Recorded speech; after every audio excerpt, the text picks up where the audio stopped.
Jayo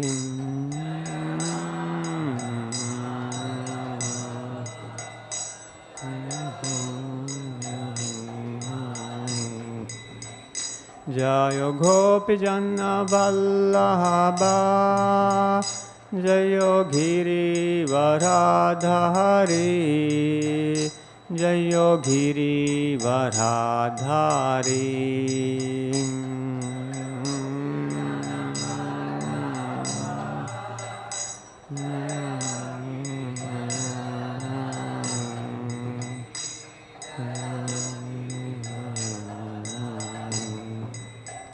Jayo Gopi Janna Vallabha Jayo Giri Varadhari Jayo Giri Varadhari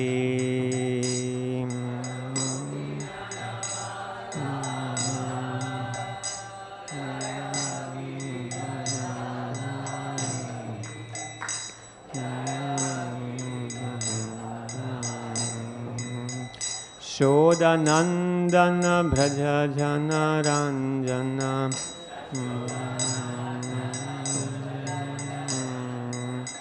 Shodanandana Braja Jana Ranjana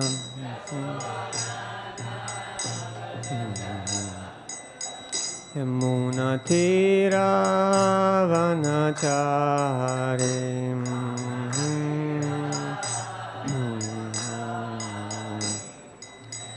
Munatira Vanachari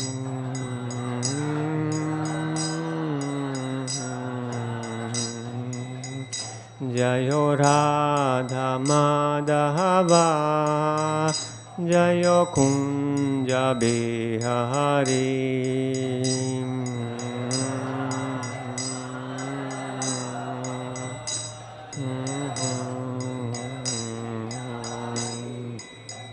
Jayo Gopi Janna Vallabha Jayo Giri Varadhari Jayo Giri Varadhari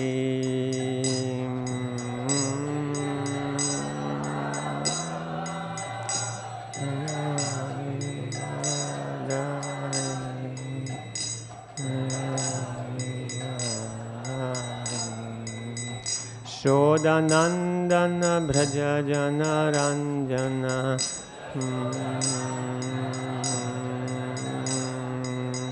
Shodanandana Braja Jana Ranjana Shodanandana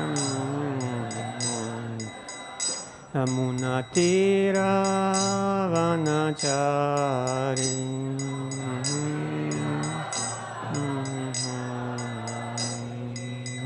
Jayo Radha Madhava Jayo Kunja Bihari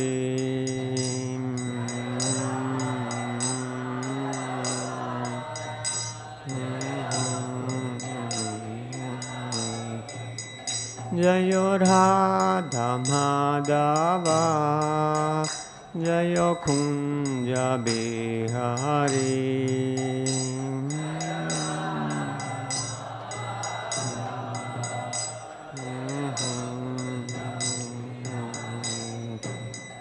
Hare Krishna, Krishna Krishna, Hare Hare, Hare Rama, Rama Rama, Hare Hare. Krishna Krishna,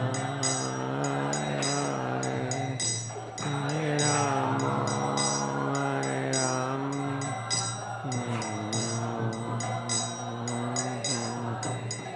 Hare Krishna, Krishna Krishna, Hare Hare, Hare Rama, Rama Rama, Hare Hare.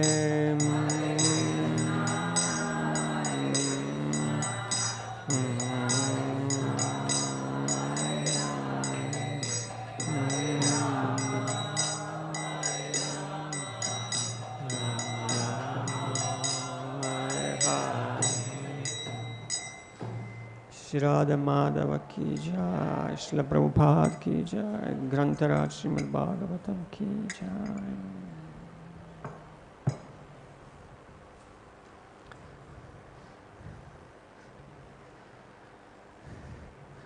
Krishna, this morning we are reading from Srimad Bhagavatam, Canto 3, Chapter 9, Lord Brahma's prayer for creation, and text 43 and 44. On the board is 44, so I'll first read the 43 and then we'll chant together 44. Om Namo Bhagavate Vasudevaya. Om Namo Bhagavate Vasudevaya. Om Namo Bhagavate Vasudevaya.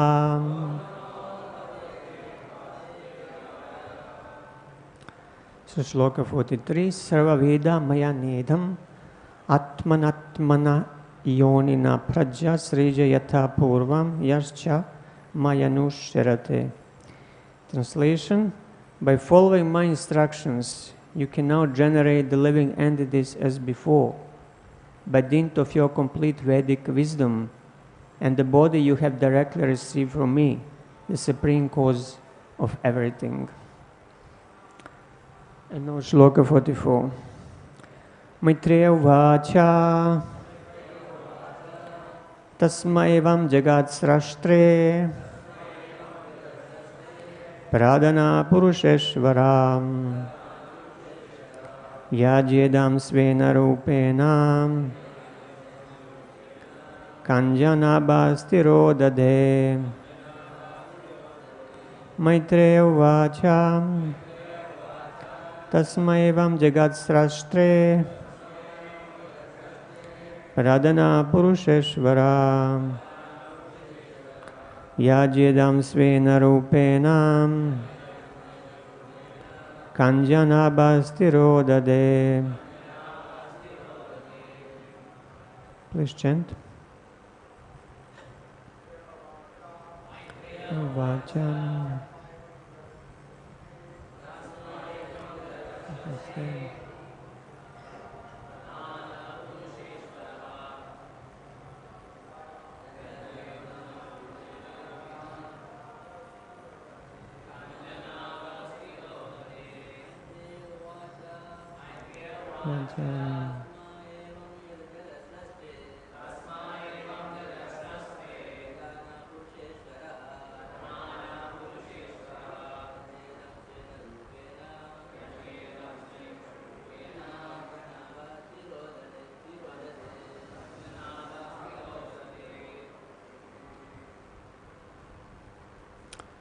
Vaishnavas?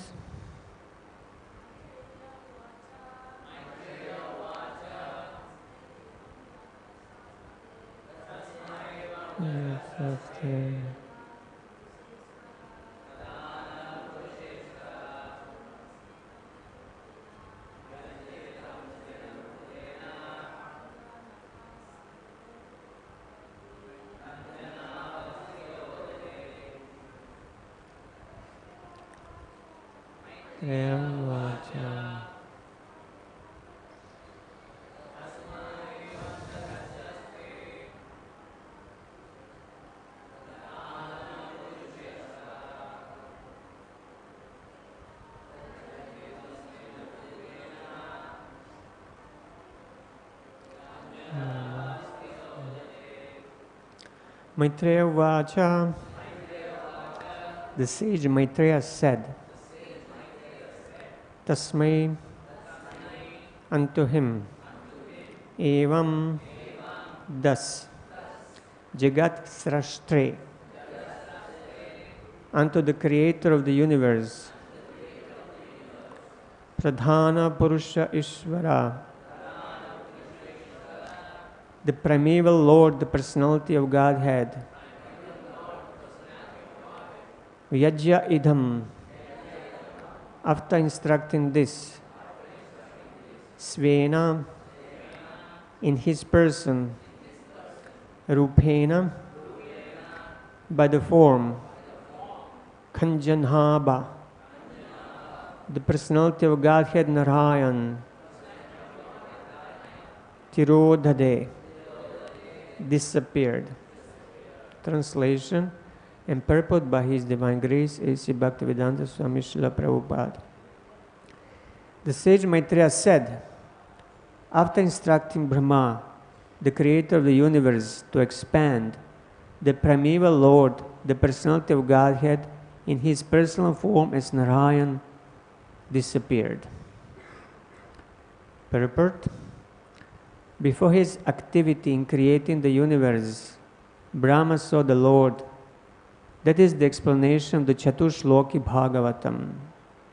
When the creation awaited Brahma's activity, Brahma saw the Lord, and therefore the Lord existed in His personal form before the creation.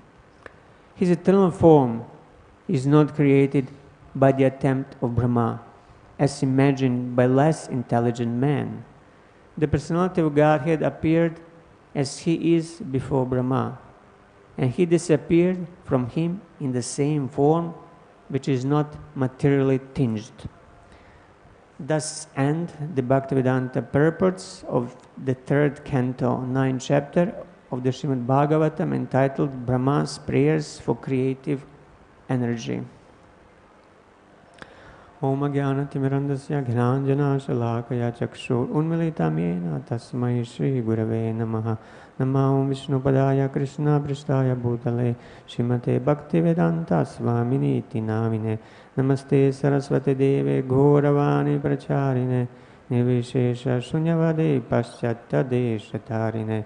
He Krishna Karuna Sindho Dinabandho Jagatpate Gopesha Gopika Kanta Radha Kanta Namostute Tapta Kanchana Ghorangi Radhe Vrindavaneshwari Vrishabhanu Sute Devi Pranamami Hari Priye.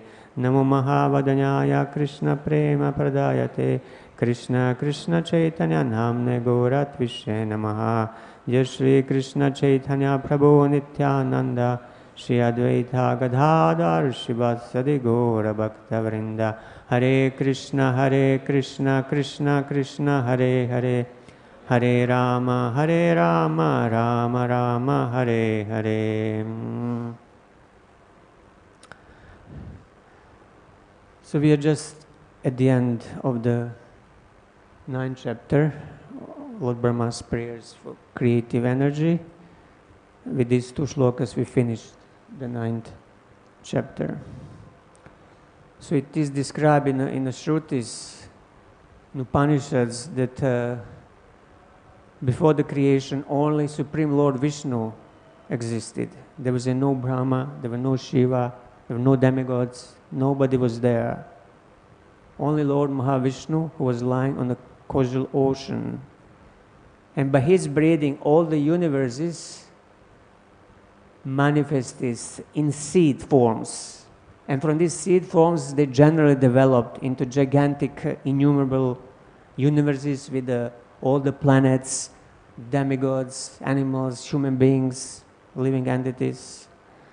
And comparison is given that the universes expand from these seed forms as the banyan tree develops from a small seed, and over the time it becomes gigantic banyan tree. So how all these universes develop from such a small seed? To the process of secondary creation that is done by Lord Brahma. But we have to remember that he is not the original creator. All different types of bodies that Lord Brahma creates, the design for these bodies existed even before Lord Brahma conceived them. Like in a factory where the motor cars assembled and produced, those who are assembling these motor cars, they are not really the creators of the motor cars. They're just putting something that designers and creators of these cars, engineers, did. So similarly, Lord Brahma, he is just assembling the material elements in certain way as governed by the Lord, who is giving him the design. But if you remember, when Brahma was born, first he didn't know where he is. what is he supposed to do. And what did he do? He did tapasya. When all three worlds were submerged in water, he saw only darkness and the water.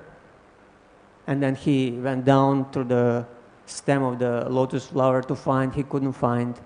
And eventually he sat and he meditated. For 100 celestial years, which comes to 6 hours of his time. So Vishnu Chakra Thakur, he explains that this happened in the first day of Brahma, after his birth. And that first day of Brahma is called Brahma Kalpa. But at the end of each day, there is a partial destruction, pralaya. So planetary systems are destroyed. And and Brahma goes to sleep. And the next day, again, he needs to do creation again. Again and again, every day, he has to do creation. And Vishnu Chakra Thakur, he explains that in the Padma Kalpa, he actually says that in that first day of Brahma, Lord recited this Chatushloki Bhagavatam, essential Bhagavatam verses, starting with Aham Evasam Evagre. This is in the 9th chapter of 2nd canto. But then he explains that in the Padma Kalpa, which was the last day of the previous half of Brahma's life, Lord also taught this Chatushloki Bhagavatam in different form. So we are now in the second part of Brahma's life, means that he already crossed 50 years of his age. So this Padma Kalpa was the last day of his 49th year. So in that Padma Kalpa, he taught Chatushloki in slightly different forms, and he says these were verses 32, 33, 41, and 42 of this chapter. This was the Chatushloki in the Padma Kalpa. So Chatushloki are not always the same. So just quickly to remind you, if you are not aware, what are these 32, 33, and 41 and 42 shlokas, I'll just quickly read them because these are essential verses of this chapter and the whole Bhagavatam. So shloka 32 says, Lord is speaking to Lord Brahma, you will see me in all living entities as well as all over the universe, just as fire is situated in wood. Only in that state of transcendental vision will you be able to be free from all kinds of illusions. So we'll be free from Maya only when we can perceive the Lord everywhere, pervading everything in each and every atom. Then we can say we are free from illusion. This is what Lord is telling to Lord Brahma. And then in next 33 he says, when you are free from the conception of gross and subtle bodies, and when your senses are free from all influences of moods of material nature, you will realize your pure form in my association. At that time, you will be situated in pure consciousness. So once we are in pure consciousness or Krishna consciousness, then we will realize our own spiritual form. Sometimes devotees prematurely want to know what their swarup is, and they sometimes even go and receive, how's it called, Siddha Pranali. But without being in a pure Krishna consciousness, without having a purified heart, such theoretical knowledge of your eternal form will not help much. And then in Shloka 41, which is the next of this Chatushloki of Padma Kalpa, the Lord says, it is the opinion of expert transcendentalists that the ultimate goal of performing all traditional good works, penances, sacrifices, charities, mystic activities, trances, etc., is to invoke my satisfaction. So Krishna's pleasure, this is the goal of everything we do. It should be the goal of everything we do. And then the last shloka, 42, I am the super soul of every individual. I am the supreme director and the dearest. People are wrongly attached to the gross and subtle bodies, but they should be attached to me only. So we have a wrong attachment. We attach to this gross body, we attach to our material mind.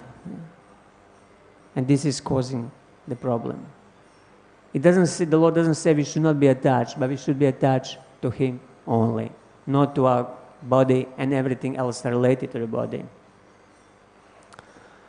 So every day like this, when the Brahma wakes from sleep, he needs to create. And then you would think, well, he already did it in previous days, so he knows there is no need for him now to do tapasya. There is no need for him to pray to the Lord for help. But it's not like that. Every day he offers the prayers again, praying to the Lord for help, for inspiration to be able to create all the planetary systems and to manifest all the types of the body. So tapasya or austerity is a standard method for obtaining the blessings, for obtaining higher knowledge, for obtaining higher destination in the next life, for obtaining higher position in this life, for obtaining opulence and power in this life or in the next. So motivation for tapasya could be different. It could be done for many different reasons. And the best tapasya is the tapasya or austerity that has Krishna as the goal. We have example of Vasudeva and Devaki, with Krishna's mother and father, who did tapasya for 12,000 celestial years. It's a very long time. And Lord, even himself, Krishna, praises their determination to do this tapodivyam, this divine tapasya. The Lord says to them, my dear father and mother, you endured rain, wind, strong sun, scorching heat, and severe cold, suffering all sorts of inconvenience according to different seasons. By practicing pranayama to control the air within the body through yoga, and by eating only air and dry leaves fallen from the trees, you cleanse from your minds all dirty things. In this way, desiring a benediction from me, you worship me with the peaceful minds. So they undergo very severe hardships. And tapasya generally involves this, especially the mystic yoga tapasya on the path of mystic yoga, Ashtanga yoga, scorching sun and heat, not eating for days and months, eating only leaves or air. Of course, tapasya also can be performed by those who are determined for some really selfish purpose, like Hiranyakashipu did. He also did very, very heavy tapasya, standing with one arm raised for thousands of years, that his body was eaten by termites. This was quite some tapasya, but what was his motivation? He wanted to become immortal. So what we want divine tapasya, divine austerity, tapodivyam. So Lord Rishabhadeva in the fifth canto, he is teaching, he's saying, Rishabhuvacha, nayam deho, deha bhajam, nriloke. So he says, of all those who have material bodies, who have obtained material form, kashtan kaman arhate vid bhujamye. They should not work hard for sense gratification that is available even for stool eaters, hogs and dogs. What should they do? Tapo divyam putra kayena sattvan shudayet. One should perform divine austerity by which heart is purified. Yasmat brahma saukyam tvanantam. In this way attain unlimited and eternal spiritual happiness. So by performing divine tapasya, devotional tapasya, we can attain unlimited and eternal happiness, which is something quite different from a fleeting material happiness that lasts only for a few moments. But most conditioned souls in the material world, they don't want to perform divine tapasya. And that's why they'll be forced to perform austerities for sense gratification, for sleeping, eating, mating, and defending. The Lord's energy will force us to do this sort of tapasya, to do very hard work. And the whole goal of material civilization, mundane civilization that we have now is focused on doing hard work and hard tapasya, fulfilling these basic needs. But this is not what human civilization is supposed to be. Human life means voluntarily practicing some suffering for the advancement in spiritual life. Srila Prabhupada says, and he says also, of course, there is a suffering the lives of animals and plants, which is suffering due to their past misdeeds. However, human beings should voluntarily accept suffering in the form of austerities and penances in order to attain the divine life. After attaining the divine life, one can enjoy happiness eternally. So to enjoy fleeting material happiness that lasts for a few moments and is followed by misery is not something very smart. There are many other examples in Bhagavatam, like Dhruva Maharaj, who did also very severe tapasya. And then we have gopis as the example of those who did this Katyani Vrata in order to obtain Krishna as their husband. And then if you look of all Rajavasis, like cowherd boys who are every day playing with Krishna and other residents of Vrindavan, how did they achieve this exalted position? We have to conclude that in their previous lives they must have performed some tapasya in order to be able to play with Krishna as their friend. In the 10th canto, there is a verse where ladies in Mathura, they are wondering, Gopyas tapakim acharan yadamushya rupam. They sing, what austerities must the gopis have performed to have darshan of Krishna's form? Lavanya saram asamurdvam ananya sidam. That form is the essence of loveliness, is not to be equal or surpassed. Drigvi pibanti anasa abhinavam durapam. With their eyes, they always drink the nectar of that Krishna's form that is always new and difficult to attain. Ekanta dama yasha sriya aishwarasya. And that form is the only abode of all fame, all beauty, and opulence. So they are praising the gopis, the ladies of Dwaraka, and they are concluding that they must have performed some really divine austerities to be able to drink the beauty of Krishna's form in front of them. In the 6th canto, in the shloka that is explained, the tapasya brahmacharina, the tapasya of being brahmachari is jnana khanda torment. Srila Prabhupada is giving the definition of tapasya. We want to define what the austerity is. So he says, tapa is explained in the Smriti Shastras as follows. Manasas chendriyanam cha aikagram paramam tapaha. Complete control of the mind and senses and their complete concentration on one kind of activity is called tapasya. Our Krishna consciousness movement is teaching people how to concentrate the mind on devotional service. That is first class tapa.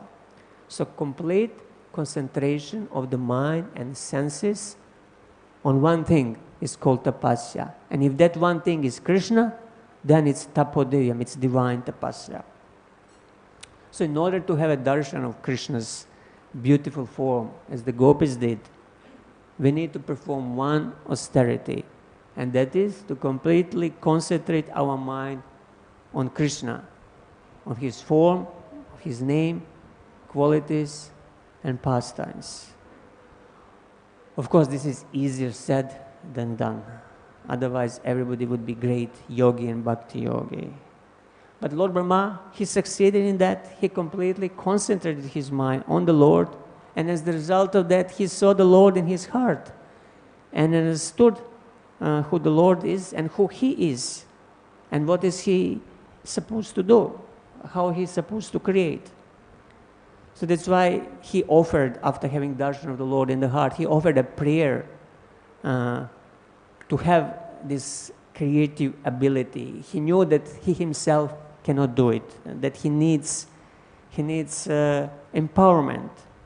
So after having darshan of the Lord in the heart, and the Lord instructed him to do more tapasya, to be able to create,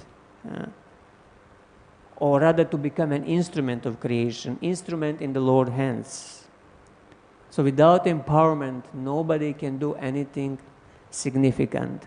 What to speak of such a huge thing as constructing the whole universe? We cannot build even a temple without empowerment. What to speak of constructing a universe?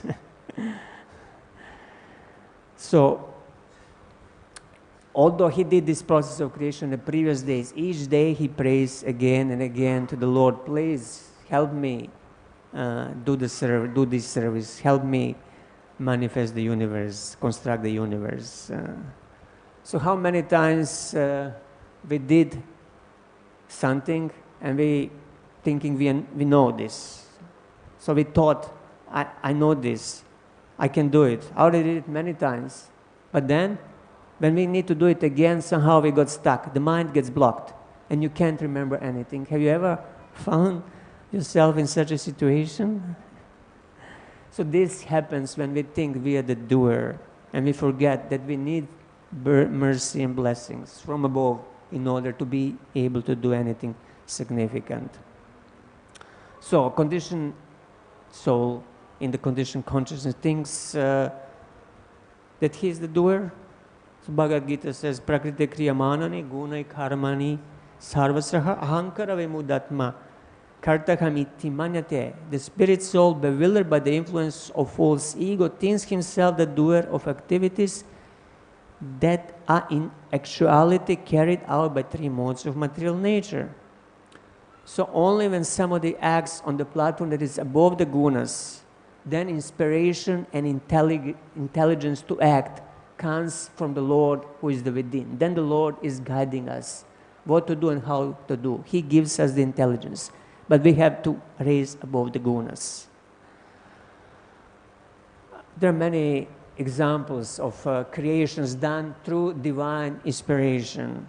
If you look at any famous artistic works, whether it's music like a Mozart, Beethoven, or some paintings, Picasso, or some scientific work like, Albert Einstein or Tesla, all these great innovations that they came with, all these ideas that they got for these inventions and this artwork, it came in a moment of when their mind was still and silent, when the mind was controlled, and they could hear that guidance from within, when they could hear the super soul from within. So if we see that anybody did something extraordinary and significant, we have to understand that he did it to divine inspiration and guidance. For example, Srila Prabhupada's spreading of Krishna consciousness in 9 years all over the world. We have to conclude that single person cannot, it's impossible to do it, that he had to be empowered, that the Lord had to act through him. It had to happen to divine empowerment. And that's why we should never take a credit whenever we do something that is worth. We should always consider ourselves as humble instrument. And this is how all self-realized persons think. Prabhupada also thought, I'm just instrument in the hands of my Guru Maharaj and just carrying his mission. And even Lord Krishna himself, he considers himself an instrument and receiver, the mercy of the Brahmanas. So Lord Brahma is fully aware that he is just an instrument. And that's why he is fit to be head of Sampradaya, of Vaishnava Sampradaya, Brahma, Madhva Sampradaya, Brahma, Madhva, Gaudiya Sampradaya. And then he is completely fit to transmit the knowledge coming down from the Lord to others. So who was the first person instructed by Lord Brahma? 4 Kumaras, his sons. And in Gopala Tapani Upanishad, Lord Brahma, there we find Lord Brahma's instructions to 4 Kumaras.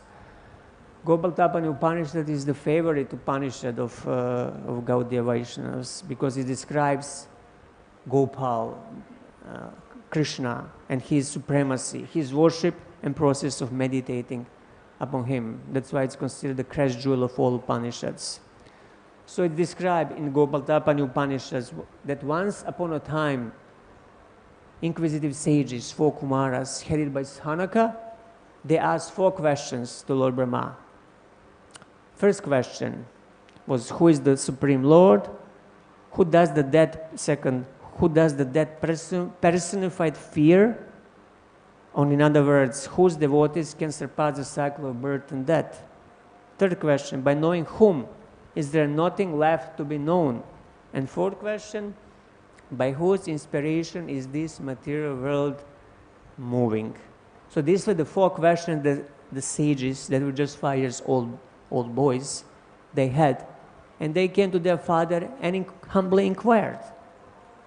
So in reply to their questions, Lord Brahma answered. So first question was, who is the Supreme Lord? And Lord Brahma, he said, Shri Krishna vai param dhaivatam. Shri Krishna is the Supreme Personality of Godhead, the Supreme Brahman. He is eternal, full of knowledge and bliss. He is the worshipable Lord of all. So clearly here, he is indicating who should be worshipped, not even Ram or Vishnu. He says Shri Krishna. Shri Krishna vai paramam devatam. And then they ask, whom personified death fears? And then Lord Brahma answers, Govinda mrityur bibeti. Personified death certainly fears Govinda. Therefore, devotees of Govinda, they are above the cycle of birth and death. Because they have taken shelter of Govinda, they also do not fear of birth and death. And then he asks in third question, by knowing whom is there nothing left to be known? You know, the summit of all knowledge. You know something, and after that, there's nothing else to learn. So he says, in answer to the question, Gopichana Valabha Jnanena Tad Gyatam Bhavate. Simply by knowing Gopijana Vallabha Krishna, there is nothing left to be known. Gopijana Vallabha, the beloved of the gopis over in Vrindavan. If you know Krishna in this feature as Gopijana Vallabha, nothing else is left to be known. And the fourth question was, by whose inspiration is this material world moving? And he said, Svahayedam Sarhasaratiti. By influence of Lord's Maya energy, the material world is moving. And it also by inspiration of the Lord himself, who empowers his material energy, or Maya. So after that, Lord Brahma, he taught 4 Kumaras 18-syllable Gopal mantra. Actually, it was the first Diksha, first initiation in universe that happened.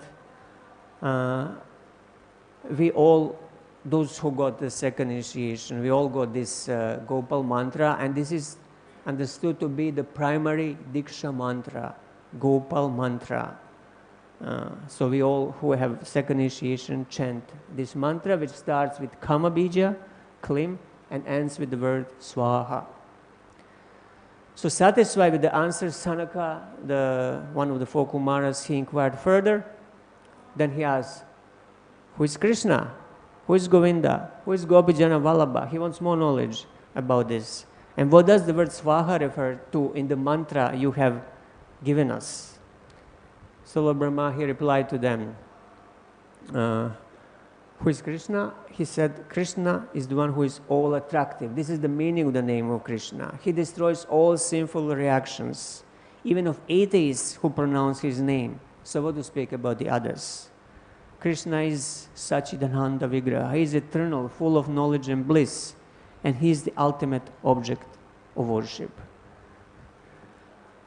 So in this way, he clarified more who Krishna is to his sons, who previously knew nothing about it. And then on the question, who is Govinda? He said the name Govinda refers to one who protects and maintains the cows of Gokula. So we know that Lord Govinda, he joined many pastimes with the cowherds and cows in Vraja. And Gopashtami is one day in Kartik that we specifically celebrate his cowherding pastimes. Govinda also means the Supreme Lord, who is the seer and the object of Vedic knowledge. And then third question, who is Gopijana Vallabha? Brahma said that Gopijana Vallabha means that only when one understands Krishna's identity as beloved, the Lord of the gopis, he can attain all spiritual knowledge. Gopijana Vallabha is supreme enjoyer of divine dances of Raja or the gopis. He is the creator, maintainer, destroyer of the entire universe. And then the last question was, what does the word Swaha refer in the mantra you have given us? And Swaha refers to Krishna alone. And then anyone who chants the Gopal mantra while meditating on this extraordinary personality of Krishna and worships him without material attachments, he will attain liberation. This is guaranteed. So after hearing this explanation of Lord Brahma, sages inquired further. They asked, what does that Krishna, who is the object of meditation, look like? And what is his form? How can I please him? How should I worship him? So then Lord Brahma, he explains them how Krishna looks like. And then he explains them also the mantra dhyana, the meditation on that form while chanting this 18-syllable Krishna mantra or Gopal mantra. And also in Brahma Samhita, we have explanation of Gopal mantra. I'll just quickly read from the commentary of Srila Bhaktisiddhanta Saraswati Thakur. He says, as discussed in Sri Brahma Samhita, as well as Gopal Tapani, Brahma chanted the Gopal mantra, preceded by the Kama Bija for success in creation. So if we ask how actually he created the universe, it was with the help of this Gopal 18-syllable mantra. The mantra was so powerful that enabled him to create all the planetary systems. And then I'm continuing. Srila Bhaktisiddhanta Saraswati Thakur says, because his desire to create was not entirely unrelated to the selfless desire of the Lord, he was successful not only in the work of creation, but also in gradually transcending material desire. He combined his worldly aspiration with the desire to serve the Lord, and thus taught how to dovetail one's desire with the devotion. So basically, Kama Bija and Gopal Mantra, they facilitated Brahma's work of creation of the universe. Each syllable of this Gopal Mantra contains different material elements. So Brahma employed the sounds of these elements, the sounds of the Gopal Mantra, in order to manifest material ingredients that are present in the subtle form within the mantra. So this twofold power of Kama Bija that Brahma experienced, Srila Bhaktisiddhanta Saraswati Thakur, he explains in his commentary on Brahma Samhita. He says, one aspect is that the Gopal Mantra, it tends to make the pure soul run after the all attractive Sri Krishna, Lord of Gokula, and of the divine milkmaids. This is the summit of the spiritual tendency of the jiva. When the devotee is free from all sorts of mundane desires and is willing to serve the Lord, he attains the fruition of his heart's desire, Lord Sri Krishna. But in the case of the devotee who is not of unmixed motive, so in the case of somebody who still has material desires, this super excellent mantra fulfills his heart desires also. So even if we have material desires, Gopal mantra, Krishna mantra will fulfill these material desires as well. So the transcendental Kama Bija is inherent in the divine logos located in Goloka, and the Kama Bija, pervertly reflected in worldly affairs, satisfies all sorts of desires of this mundane world. So the Gopal mantra, if we have any material desires and we don't know how to fulfill them, we should not go and worship Durga, although it's a Durga puja now. We could just chant Gopal mantra and Krishna will fulfill our desires. In the scripture known as Kama Dipika, there's a description of dhyanas, of different meditations while chanting Gopal mantra for different purposes, for those who have these material desires. For example, somebody needs a food, he doesn't have enough to eat. What should he meditate while chanting the Gopal mantra? It's described that he should meditate on Gopal Krishna, who is lying in his cradle, gently swayed to and fro by the gopis and being fed by milk. So if we want food, we just have to chant Gopal mantra and have this meditation. And then, for example, somebody is facing illness, adversaries, misfortune. There is a meditation for that as well. Infant Krishna that is killing the demon Putana.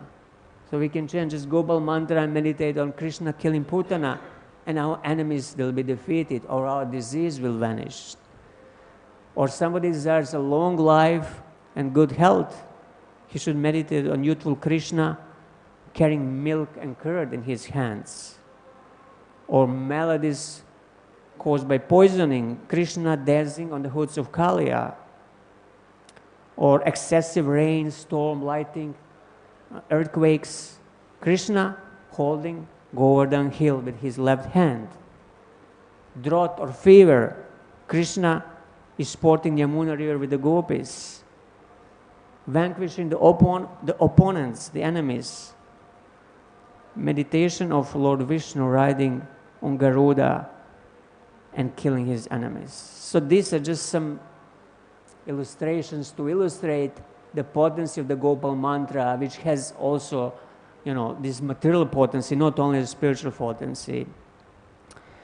This is for those who are in needs.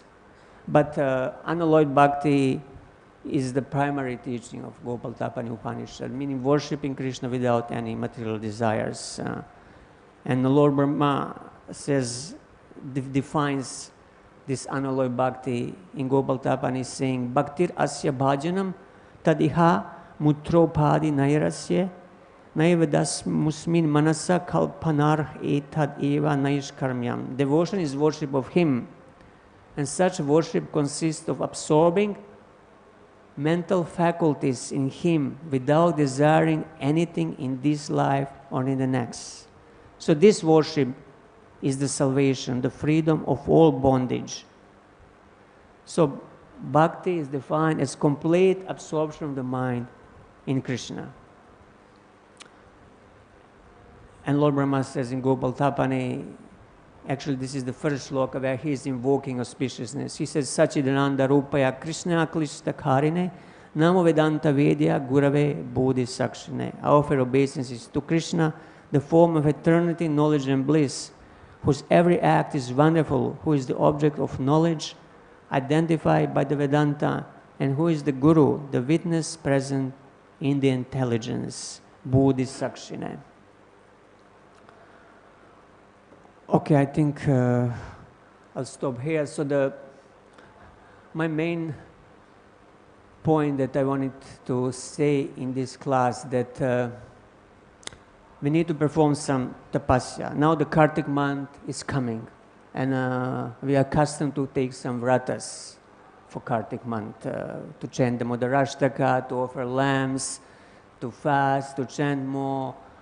Whatever our tapasya is, the goal of that tapasya, the goal of that austerity should be Krishna and love for Krishna. And in order to perform tapasya properly, the mind should be focused on the Lord.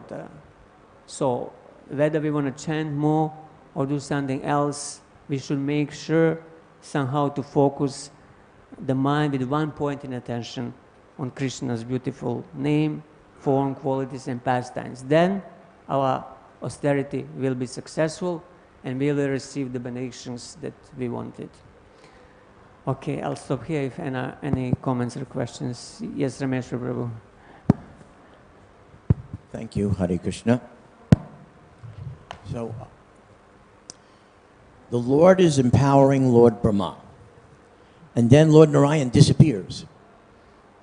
He is now empowered, and the form of the Lord right in front of him is now gone. So now, he first has to take everything that came before the universe is manifest, which is in that lotus stem, and begin to manifest it. Okay, and now, how does he match up different material bodies with the jivas who are coming out of the last universe?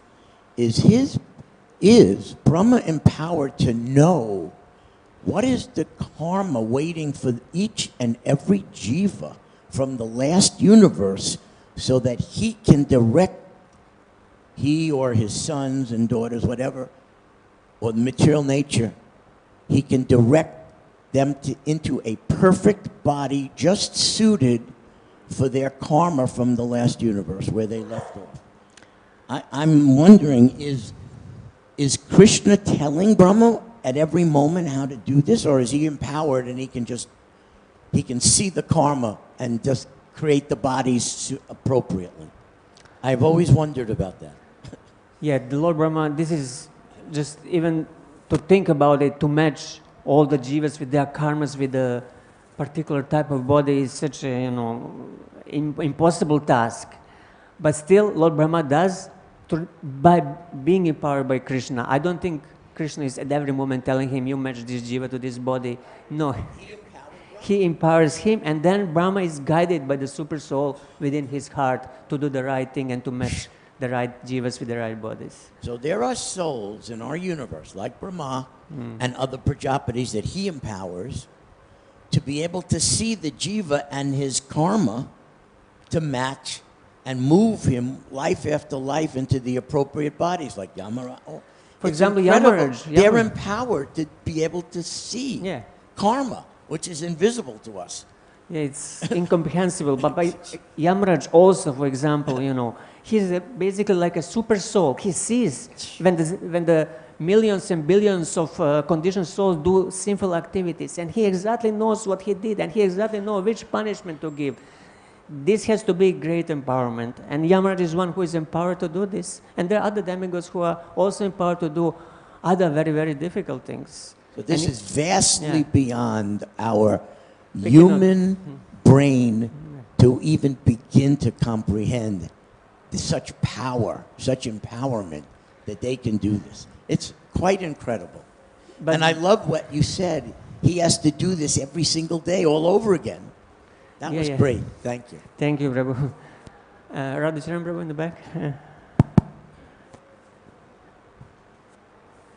Thank you very much for a nice class of Akincana, Prabhu. Very nice. I have a small question, but first I'll mention that in relation to this question that Prabhu just mentioned, Lord Brahma makes the prototypes of the material bodies. Ani, that are in charge of giving the false ego. False ego comes in with that.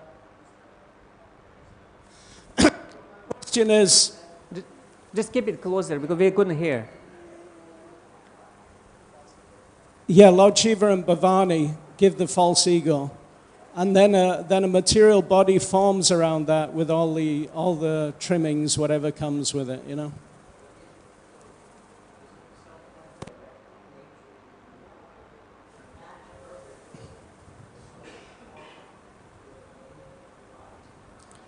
Yeah, the demigods that are the subtle abode, they're the ones that are assisting with the different karmas. But it's Bhavani who is Mother Nature, so she's the one who gives the Yeah. Yeah, I think you're correct. You are correct, Prabhu. Lord Brahma, he gives the prototypes of the bodies, and then Lord Shiva and his wife Durga, they inject the living entities with different sort of karmas in different types of the bodies. So my question is just a small one. I just wondered, in the beginning of your class, you mentioned that Lord Brahma meditated for 6 hours of his time. I just wondered where you got calculation from. I don't know if you've got a...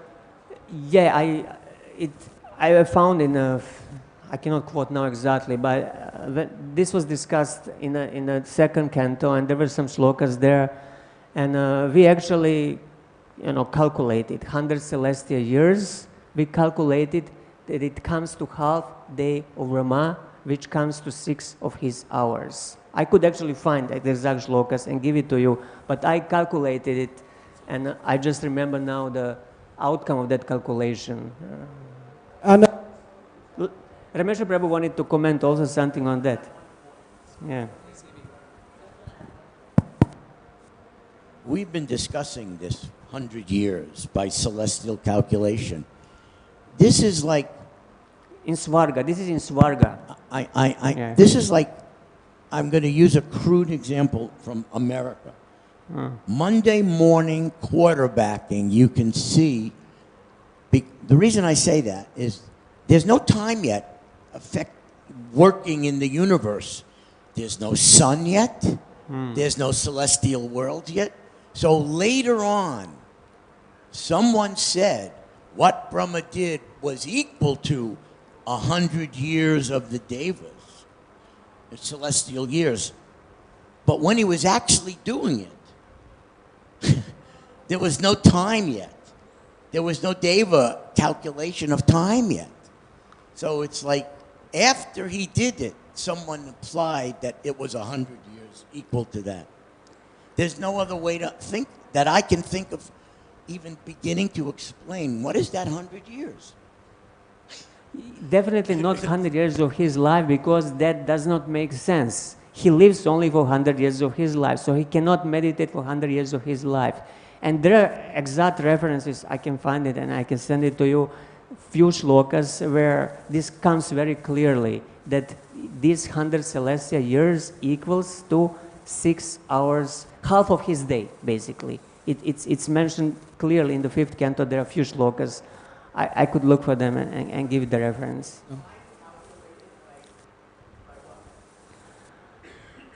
Yeah, his time is different from the celestial years.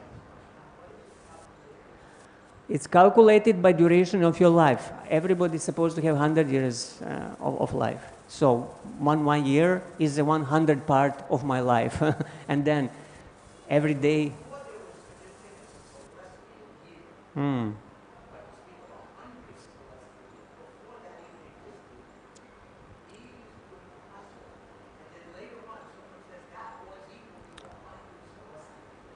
Yeah, correct. Yeah. Yeah, it's not that it didn't exist.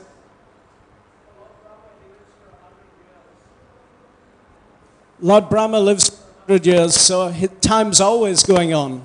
But in relation to the celestial years, Brahma made the wheel of time. In the Vyavatantraha, it's mentioned that he makes a wheel of time. And he pinned the center at Naimisharanya and the outside at Pushkara Dweep. So those times are not real time. Those are created by Brahma. However, Brahma's time always goes on. So time is always there no matter what happens. However, in relation to the 6 hours, I've did a lot of calculations of every time span given in the Bhagavatam. And my calculations comes out as 1.2 hours, and that's why we have the Brahma Muhurta, 1.2 hours. I can give you those calculations later, yeah. Sure. Yeah, we can go deeper into that, whether it's 6 hours or 1.2 hours at the end. Yeah, because we have the Brahma Muhurta, and he does it every single day of his life for 1.2 hours. And that's called the Brahma Muhurta.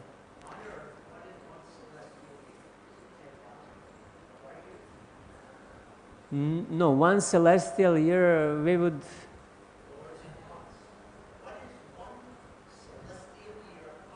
Six months here, as I remember, is a 1 day in Svarga. 6 months here, 1 day on heavenly planets. 1 day, as I remember. Yeah, we would need... Can I say something? Yeah, please. There are 6 different earthly realms that have the yearly sphere, not just our Earth. In relation to our Earth, it's 4,320,000 years. That's a celestial year. That's a celestial year. In relation to 1 second of our time on this Earth in Kali Yuga, remember it's not always Kali Yuga, but in Kali Yuga, Lord Brahma's time, 100,000 years passes on this Earth for 1 second of Lord Brahma. Oh, thank you for this calculation. You can do the calculation. It works out to 311 trillion, 40 billion.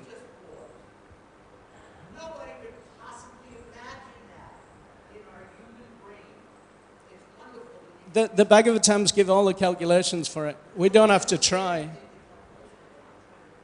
If From our human body and our human brain, can you even imagine that? That's what I'm trying to say. This is so beyond amazing. Therefore, we should just be amazed. what we are given in Bhagavatam, when Lord Brahma told the cowherd boys, just one moment of his time passed, and it was 1 year that passed here on earth. And next moment he came back and saw Krishna performing still the pastimes. This is what we have in Bhagavatam. If that's the case, if it's one moment is 1 second, as an example, then that 1 second, the pastime would be on Shakadweep. Because 1 year on Shakadweep is 100,000 years here. Maybe it was 1 millisecond. Anyway, we don't have really time now to go into all these details. Thank you all very much. Srimad Bhagavatam ki jai, Srila Prabhupada ki jai.